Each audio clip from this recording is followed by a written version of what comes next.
नमस्कार, भाग्यश्रीज किचनमध्ये आपल्या सर्वांचं स्वागत आहे। आज पाहणार आहोत आपण शेवयाचा उपमा। तर त्यासाठी आपल्याला हे शेवया लागणार आहेत। हे शेवया आता आपल्याला लालसर होऊसपर्यंत भाजून घ्यायचे आहे। एका गॅसवर मी कढई ठेवून त्यामध्ये तेल गरम करण्यासाठी ठेवलेले आहे।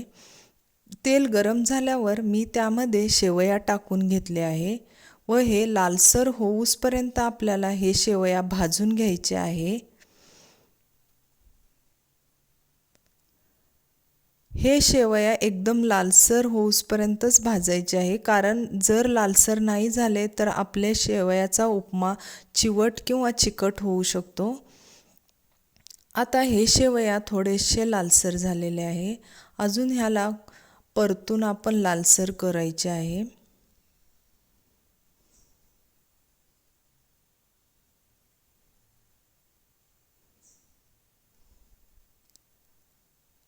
आता आपले हे शेवया भाजून झालेले आहेत। आपल्याला गॅस बंद करून आता आपल्याला एक मीडियम साईजचा कांदा घेऊन तो कट करायचा आहे एकदम बारीक।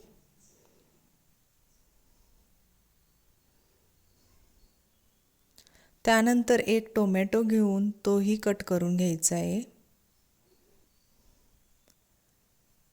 त्यानंतर एक मिरची घेऊन कट करायची आहे। एका पातेलीमध्ये आपल्याला 1 ग्लास पाणी घेऊन ते गरम करायला म्हणजे उकळायला ठेवायचे आहे। त्यानंतर फोडणीसाठी कढई ठेवून मोहरी आणि शेंगदाणे टाकायचे। शेंगदाणे भाजले की आपण ह्यामध्ये मिरची टाकलेली आहे। मिरची टाकून झाल्यानंतर आपल्याला कढीपत्ता, त्यानंतर कांदा लालसर होऊसपर्यंत परतून घ्यायचे आहे। आता कांदा हे लालसर झाल्यावर आपण टोमॅटो टाकून त्यामध्ये मीठ टाकायचे आहे, म्हणजे त्यामुळे टोमॅटो आपली मऊ पडेल।